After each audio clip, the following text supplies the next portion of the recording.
Marilah kita terus berupaya meningkatkan ketakwaan kita kepada Allah Subhanahu wa Ta'ala dengan sebenar-benarnya takwa, yakni dengan terus berupaya menjalankan segala perintah-perintah Allah dan juga kita berusaha menjauhi segala larangannya.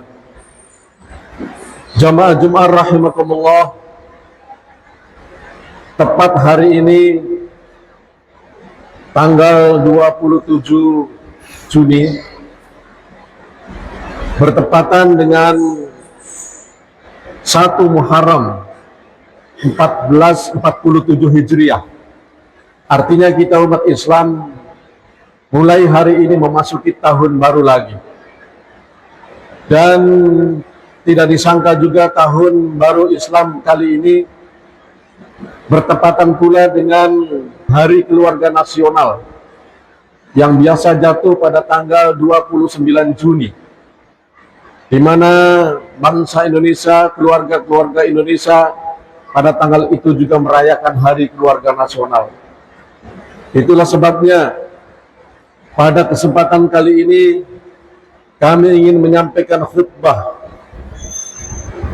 yang bertema Spirit 1 Muharram untuk mewujudkan ketahanan keluarga.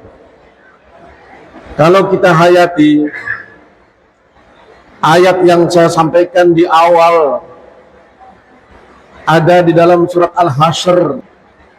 Kata Allah, ya ayyuhalladzina amanu taqullaha wal tanzur nafsun ma qaddamat lighad. Wahai orang-orang yang beriman, bertakwalah kepada Allah dan hendaklah kalian memperhatikan, menghayati apa-apa yang pernah kalian lakukan di masa lalu. Untuk apa? Untuk lighadin, untuk masa depan. Ayat ini nampaknya juga menginspirasi pepatah, di mana kita sering mendengar hari ini harus lebih baik daripada kemarin, dan hari esok harus lebih baik daripada hari ini.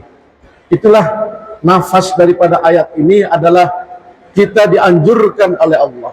Mungkin ada juga yang menafsirkan diperintahkan oleh Allah untuk berusaha bisa selalu memperbaiki diri, sehingga hari esok, hari-hari yang akan datang, tahun baru 1447 Hijriah, tentunya harapan kita lebih baik daripada tahun sebelumnya. Begitupun halnya dengan kita dan keluarga kita. Makanya tadi juga saya menyinggung atau menyebutkan ada satu ayat di dalam surat At-Tahrim ayat 6. Ya ayyuhalladzina amanu qu anfusakum wa ahlikum nara, kata Allah. Wahai orang-orang yang beriman, jagalah dirimu dan keluargamu dari api neraka. Ayat ini tentu saja bisa menjadi satu perintah buat kita sebagai kepala-kepala keluarga, atau adik-adik yang belum menikah tentunya akan menjadi calon-calon kepala keluarga, bahwa kita punya kewajiban untuk menjaga diri pribadi kita, tetapi juga kita punya kewajiban menjaga keluarga kita. Menjaga dari apa? Dari an-nar, dari api neraka. Sebagian ahli tafsir kontemporer ada yang menafsirkan bahwa neraka itu, tentu saja neraka itu adalah lambang penyiksaan, lambang penderitaan. Dan itu bisa terjadi, katanya, baik di dunia maupun di akhirat. Neraka di dunia ini adalah ketika kita hidupnya sengsara, ketika kita hidupnya seperti tersiksa. Karena apa? Karena kegagalan-kegagalan yang kita dapatkan di dalam dunia ini, yang menyebabkan kehidupan kita menjadi susah dan sengsara. Makanya ada satu kalimat bijak, kadal fakru ayyakuna kufran, bahwa salah satu yang membuat kita menderita itu adalah kefakiran, kemiskinan. Dan kadang-kadang kefakiran atau kemiskinan ini membuat kita menjadi kufur, membuat seseorang menjadi kafir dan ingkar kepada Allah. Saya merasa bersedih ketika ada saudara atau ada tetangga katakanlah yang nampaknya enggan sholat, enggan ke masjid. Ketika ditanya jawabannya, nanti kalau saya sudah kaya baru saya sholat. Padahal ini rawan. Pertama, rawan dari kalimatnya. Seakan-akan kalimat ini adalah menentang takdir Allah, menentang kehendak Allah.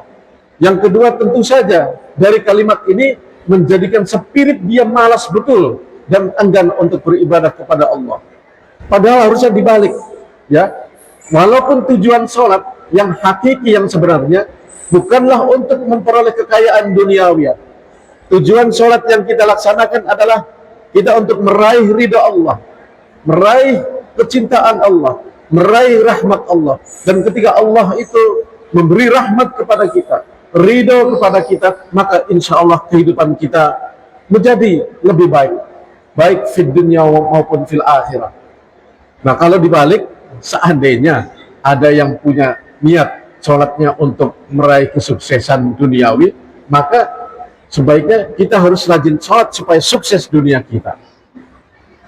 Nah, tetapi Islam tidak mengajarkan kesuksesan itu hanya di dunia saja. Kita juga tidak diwajibkan untuk menjaga dari api neraka itu hanya api neraka atau kesengsaraan di dunia saja, tetapi juga kesengsaraan atau penderitaan di akhirat kelak. Itulah sebabnya maka doa-doa kita Rabbana atina fid dunya hasanah wa fil akhirati hasanah wa qina adzabannar merupakan doa sapu jagat. Doa yang menyapu baik kehidupan dunia kita maupun akhirat kita. Makanya ada beberapa kiai itu kalau dimintai doa dia singkat. Doanya itu saja. Alasannya apa? Itu sudah kena semua itu. Karena kita ingin bahagia, ingin sukses dunia dan akhirat. Dan bentuk-bentuk kesuksesan dunia itu sudah ada di dalam doa itu semua. Anak-anak yang sukses bisa menjadi sarjana, bisa mendapatkan kerja, itu kan bentuk kesuksesan dunia. Mendapatkan jodoh yang dia senangi, itu juga kesuksesan dunia. Dan tentu saja kesuksesan akhirat adalah kita mendapatkan ridha Allah sehingga kita terhindar dari api neraka yang sesungguhnya di akhirat kelak. Hadirin kaum muslimin rahimakumullah. Agar kita sukses terhindar dari api neraka atau penderitaan di dunia maupun penderitaan di akhirat, tentu membutuhkan ikhtiar-ikhtiar, usaha-usaha. Salah satunya ada di dalam surat Al-Baqarah 233. Kata Allah, wal walidatu yurdi'na auladahunna haulaini kamilaini liman arada ayyutimar radha'a wa 'alal mauludi lahu rizquhunna wa kiswatuhunna bil ma'ruf. Nah, ini luar biasa ini. Ayat ini menganjurkan istri-istri kita kalau menyusui anaknya dan ingin sempurna penyusuannya, usahakan sampai 2 tahun menyusuinya. Haulaini kamilaini, agar susuannya sempurna. Kenapa saya katakan ayat ini luar biasa? Ternyata setelah diteliti oleh para ahli kesehatan, itu menyusui 2 tahun itu bukan hanya asal kalimat saja, bukan sembarang kalimat. Tetapi ketika ada anak-anak kita hidupnya gagal, misalnya dia secara fisik lemah, ya, mungkin bahasa sekarang yang pas itu mungkin saudara-saudara pernah mendengar istilah stunting. Anak-anak yang kena stunting itu adalah dia pertumbuhannya kerdil, kecil. Karena apa? Karena kekurangan gizi yang sangat kronis selama dalam kandungan dan selama usia dia sampai 2 tahun. Sampai 2 tahun. Nah, padahal menurut ilmu kesehatan, seharusnya kalau anak-anak kita ingin sukses, tidak stunting, maka harus perhatikan gizinya, harus perhatikan proteinnya ketika dia masih di dalam kandungan sampai dia usia 2 tahun, karena ini merupakan usia keemasan. 9 bulan di dalam kandungan itu jumlahnya kalau diharikan, dijadikan hari, berapa itu? Kalau tidak salah 270 hari. Ditambah 2 tahun kalau dijadikan hari, itu 730 hari. digabung 9 bulan sampai dengan 2 tahun, itu totalnya 1000 hari. Ahli kesehatan di dunia, seluruh dunia, menyebutkan bahwa usia 1000 hari pertama kehidupan, mulai 9 bulan di dalam kandungan sampai 2 tahun, itu adalah usia keemasan yang harus benar-benar diperhatikan oleh kita sebagai orang tua. Yang mulai dari makanannya, ketika mengandung istri kita harus yang bagus, yang bergizi, yang berprotein, bervitamin, dan lain sebagainya, sampai dia usia 2 tahun. Air susu eksklusifnya 6 bulan jangan dicampur, ya begitu lahir sampai 6 bulan jangan dicampur dengan makanan-makanan lain dulu. Nanti setelah masuk bulan ke-7 sampai 2 tahun boleh dicampur dengan makanan yang lembek-lembek. Nah, lebih lengkap lagi kita sebagai muslim, itu bukan hanya fisik yang kita harapkan anak kita hebatnya, tetapi juga fisik dan rohaninya, fisik dan mentalnya. Makanya diajarkan dalam Islam, ketika istri kita mengandung, usahakan kita sebagai suami sering-sering membaca zikir, membaca Al-Quran dekat-dekat dengan perut istri kita yang sedang hamil. Supaya apa? Supaya janin yang ada di dalam perut istri kita itu mendengarkan kesalehan-kesalehan. Kalau ada azan di televisi, jangan malah dimatikan, dekatkan perut istri kita, supaya anak itu dalam kandungan mendengarkan suara azan. Dan itu ternyata berpengaruh luar biasa.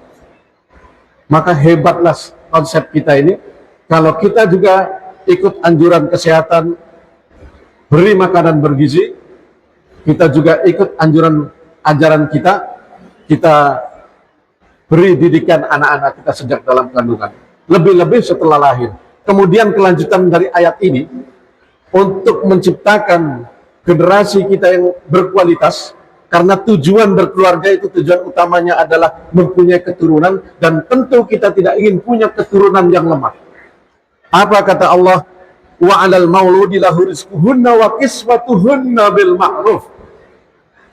Dan bagi bapak-bapak, bagi para suami, itu hendaklah memberi nafkah istri dan anak-anak kita bil ma'ruf.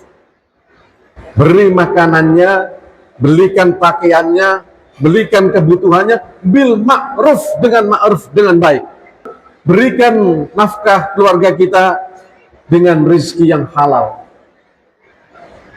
Maka karena kita ingin memberi nafkah kepada keluarga kita dengan rezeki yang halal, insya Allah para suami-suami muslim tidak akan berani melakukan korupsi, tidak akan berani melakukan penipuan, tidak akan berani ketika berdagang mengurangi timbangan, tidak akan berani mencuri dan sejenisnya yang kemudian membuat rezeki kita menjadi haram. Dan ketika rezeki kita haram kemudian diberikan kepada keluarga kita, istri dan anak-anak kita, maka naudzubillah, di situ mulai bermasalah.